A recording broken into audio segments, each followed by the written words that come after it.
Salut la famille, j'espère que vous allez bien. Cette vidéo, c'est mon mea culpa. C'est la vidéo d'excuses publiques que je vous avais promis.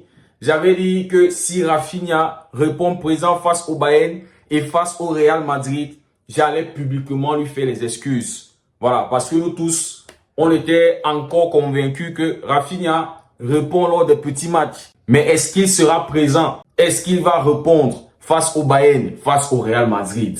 Et Rafinha a dépassé les attentes, franchement. Mais avant que je ne présente mes excuses, mon mea culpa à monsieur Raphaël Diaz-Biloli, j'aimerais dire quelque chose au Madeleine Pleurnichard. Dites à Vinicius que pour le Ballon d'Or 2025, il va falloir éteindre tous les débats. Il va falloir qu'il éteigne Lamine Yamal, il éteigne Lewandowski, il éteigne Rafinha. Ouais, il éteint tous les débats. Parce qu'il ne l'a pas fait lors du Ballon d'Or pour le Ballon d'Or 2024. Je suis désolé.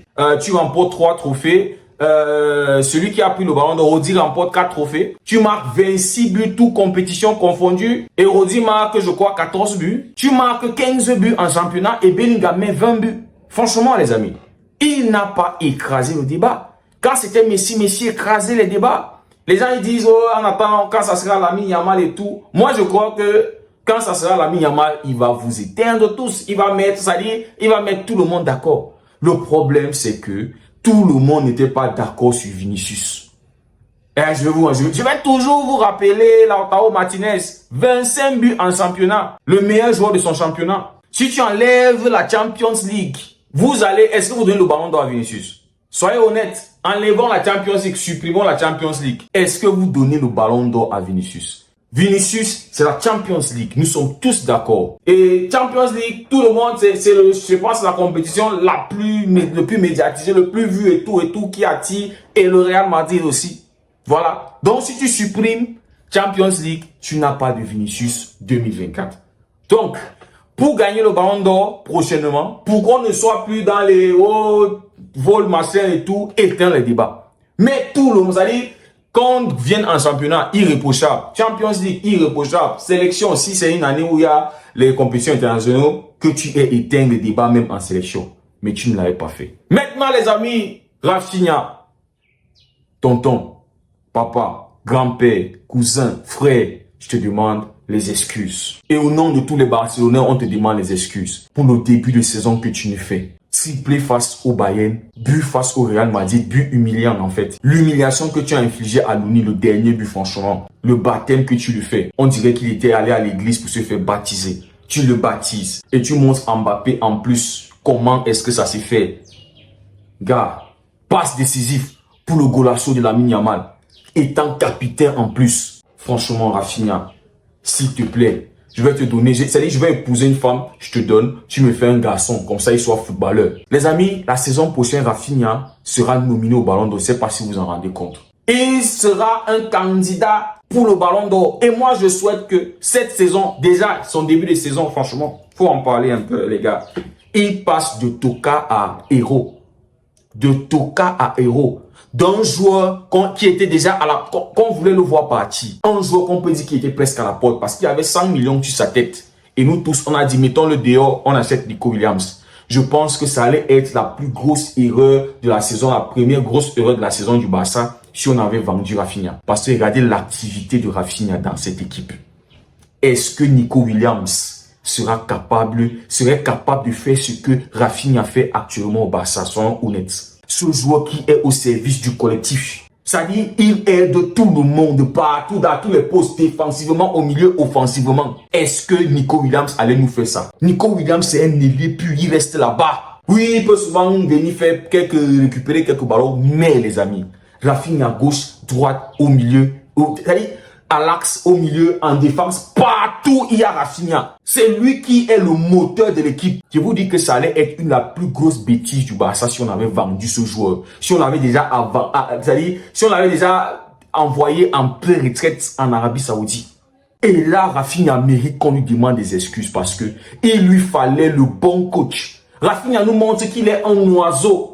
Les oiseaux ne restent pas dans une case. Les oiseaux ont besoin de s'envoler. Rafinha avait besoin du coach qui va comprendre que c'est pas un joueur que tu emprisonnes sur les côtés. Tu le laisses un côté là-bas, bats-toi, à éliminer, à provoquer, à créer. Ce n'est pas ce joueur-là. La liberté qu'on a accordée à ce monsieur nous a fait redécouvrir le monstre qu'il y avait à l'intérieur. C'est-à-dire la renaissance de Rafinha. Je peux l'appeler comme ça, franchement. Je ne sais pas si c'est la renaissance ou c'est le breakout, ou c'est le break-up, ou c'est le break. Je ne sais pas trop, les amis. Franchement, c'est impressionnant ce qu'il est en train de faire. Déjà en championnat, 6 buts marqués, 6 passes décisives. Tu vois, en Champions League, il a 4 buts. Il est juste derrière Harry Kane. Il a 4 buts, une passe décisive. Il est déjà en train d'éteindre, il est en train de presque éteindre la saison dernière de Vinicius en championnat. Déjà en 14 matchs. Je ne sais pas si vous vous en rendez compte, les gars. On a le meilleur Brésilien du début de saison. Le meilleur Brésilien dans notre équipe, dans notre effectif. Et ça mérite qu'on lui demande des excuses d'avoir douté, de t'avoir traité de Pakistanais, de t'avoir traité de tous les autres nationalités sauf Brésiliens. Franchement, Rafinha pardonne et excuse-nous. Et il éteint le débat Nico Williams. Je ne sais pas si le Barça va encore aller chercher Nico Williams. Là, je pense que le moment où Nico Williams devait venir, il l'a pas fait. Un peu comme Kylian. Quand Kylian devait venir au Real, il l'a pas fait et Vinicius a pris le plein pouvoir. Là, je pense que c'est mort pour Nico Williams. Parce que le Rafinha qu'on a actuellement, c'est un monstre. Et quand vous voyez même Nico Williams, c'est combien de buts? Je crois que c'est 2 buts toutes compétitions confondues. 2 ou 3 buts. Avec peut-être 1 ou 2 passes décisives. Ça dit, si la saison devait prendre fin maintenant, Rafinha finit sur le podium du Ballon d'Or. Nico Williams ne peut pas s'asseoir sur la table de Rafinha actuellement. Que ça soit dans l'implication dans l'équipe, que ça soit dans l'intensité qu'il peut mettre, que ça soit dans la finition, dans tout, passe décisif, il ne s'assoit pas sur la table de Rafinha actuellement. Et j'ai mal pour un gars comme Ansu Fati. Qu'est-ce qu'il va devenir? Son avenir là, c'est compliqué au Barça. Tu as un Rafinha qui est complètement monstrueux. Le physique, l'impact qu'il a. Là, Ansu Fati va devoir se chercher, je sais pas. Il va falloir peut-être qu'il essaye de chercher un petit club, je sais pas, pour vraiment se relancer. Là où il va avoir le temps de jeu. Janvier, peut-être qu'il faut qu'il aille, peut-être, je sais pas, à Séville le veut. S'il peut aller là-bas. Parce que je ne sais pas trop. Peut-être qu'il va rester parce qu'il aura moins de temps de jeu. Rafinha, c'est un joueur qui ne se blesse pas beaucoup. Donc, ça va être compliqué. Pour un gars comme Ansu Fati aussi, le début de saison de Rafinha est monstrueux. Et il y a des chiffres pour le prouver. C'est pas que le bavardage. Les chiffres sont là qui accompagnent son début de saison. Parce que c'est aussi ça qui montre qu'un joueur est en forme et un joueur en train de bien performer. Ce sont les stats, ce sont les chiffres. Les hommes peuvent mentir, les hommes peuvent te dire, oui, il est bon et tout. Mais les chiffres sont là pour valider. Les chiffres sont là pour confirmer. Et c'est là où on va toujours dire que Vinicius, avec ses chiffres, n'a pas éteint les débats. Mbappé, qui est assis là au Real Madrid, a marqué plus de buts que lui. Lui, il n'a que 26. On va dire, oui, l'impact, le tout et tout ce qu'il est capable. Oui, on ne refuse pas, le talent et tout est là. Mais les chiffres ne sont pas flamboyants. Les chiffres ne clôt pas le débat. Les chiffres n'éteignent pas tes concurrents. Donc, on ne peut que souhaiter une meilleure saison. Moi, je veux voir Rafinha éteindre la saison 2023-2024 de Vinicius. C'est-à-dire marquer plus de 15 buts cette saison. Pourquoi pas nous mettre un 25 buts et nous faire un 15 passes décisifs ou un 15 buts, 15 passes décisifs. Je souhaite qu'il éteigne la saison. Ça c'est dit en championnat. Je souhaite qu'il éteigne la saison de Vinicius. Et les amis, en plus de cette bonne forme et des stats qui accompagnent sa bonne forme, Rafinha nous montre qu'il est un leader, qui peut être un capitaine.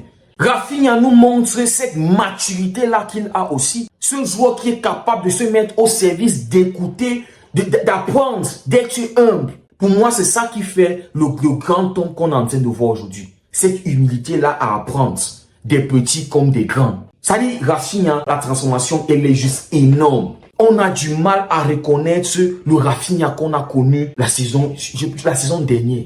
Et on peut dire merci à Antiflick qui a débloqué tout ça. Parce que tout ça, c'est aussi grâce à Antiflick qui a su débloquer, qui a su déchaîner, qui a su ouvrir la prison de Rafinha pour libérer, c'est-à-dire comme Naruto qui libère le renard à 9 queues. Rafinha est libéré. Maintenant les amis, le programme du Barça ce mois, parce que dès dimanche, on sera déjà dans le mois de novembre. On va recevoir Espanyol à domicile. Ensuite, la semaine prochaine, Champions League, on va en Serbie pour faire face à l'Étoile Rouge de Belgrade. Quand on revient, on doit aller à la Real Sociedad. Après la Real Sociedad, on va encore à Celta Vigo, donc on est encore à l'extérieur. Et les amis, on va conclure le mois avec un combat face à Brest. Parce que voilà, Brest ne cesse de nous impressionner en Champions League. Donc ça va être un combat. Ça va être un combat, il ne faut pas négliger Brest. Les amis, dites-moi ce que vous en pensez. Merci beaucoup d'avoir suivi la vidéo. On se dit à très bientôt et c'était Derigo.